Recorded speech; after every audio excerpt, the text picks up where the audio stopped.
Whether from work or home, everyone has trash to throw out. Did you know that plastic alone takes 400 years to degrade? I'm sure you're thinking, oh, great, another recycling video. But the harsh reality of it is that we need to start recycling now, and we need all hands on deck. Eventually, everyone watching this video will have children or already has children. Don't we want to leave them behind a planet suitable for them to live on and grow on? Researchers found that in 2015 that an estimated 8 million metric tons of plastic end up in our oceans every year. The prediction is that by mid-century our oceans will contain more plastic than there are fish. We're 3 years closer to that prediction. How much more plastic do you think is in our oceans now? Eventually, if we're not already, it will start affecting our lives. Even with small things like family vacations. Say you want to go visit the beach or a lake or the river, it will be that much harder to enjoy because of the plastic and waste washing up ashore. Imagine you're swimming in the ocean with your family and you accidentally kick something. Well, it wasn't a fish, it was a water bottle. I'm sure most of you know the 3 R's: reduce, reuse, recycle. These 3 R's do not take much to implement in your daily lives. The 3 R's is actually a suggested guideline for creating a sustainable lifestyle. All you have to do is change small, simple things in your daily routine to reduce waste. That way, less of it ends up going in landfills, which in return will help you reduce your carbon footprint. The first R, reduce. There are many simple steps that you can take to reduce your waste. A few of them, like printing on both sides of the paper. Instead of 2 pages, now you have one, cutting that right in half. Remove your name from mailing listings you no longer want to receive. Plus, it's just annoying getting all that junk mail. Another one is using washable containers for packing your lunches instead of using plastic baggies. The second R, reuse.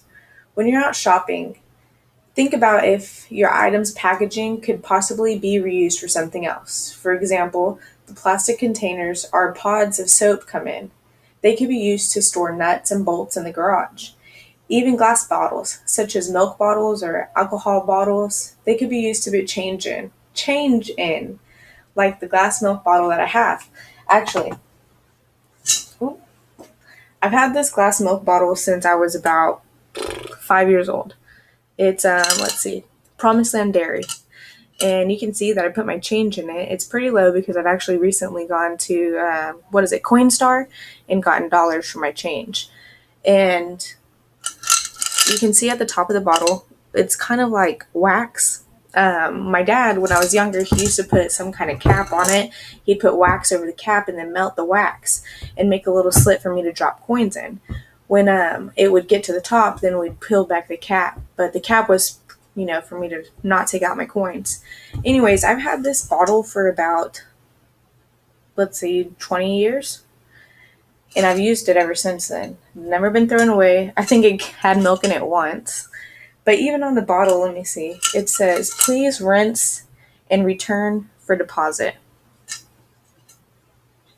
Even my grandmother, actually, she gets those, what are they called? They're like reusable grocery bags that you can get from Central Market. She actually puts our Christmas presents in those reusable grocery bags. That way, every year we get a new set of reusable grocery bags, and we get our presents too. She used to actually wrap our presents in newspaper, which was pretty funny. But anyways, the last R is recycle. Recycling means that it will be transformed again into a raw material that can be shaped into a new item. Recycling is one of the most common steps in the 3 R's. Because recycling has actually been made so convenient to the public with curbside pickups or even local recycling centers, we recycle anything from aluminum cans to cardboard packaging, newspapers, and water bottles. We can recycle just about anything. By recycling even a single can of aluminum, you save around 95% of the energy that it takes to make a new one. Enough energy to power your television for almost 3 hours. So in conclusion, please, if you don't recycle already, take into consideration what I've shared with you today and start recycling. There's actually a quote that I wanted to share with y'all before I let you go. Chris Woodford said this in an article on recycling. He says, pretty much all the resources we have on Earth, all the raw materials, and an awful lot of energy are limited. Once we've used them up, we won't get any more. So it makes sense to use these as wisely as we can.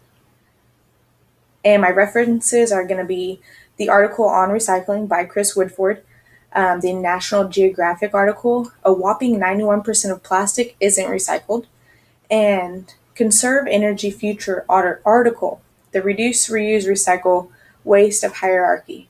Thank you.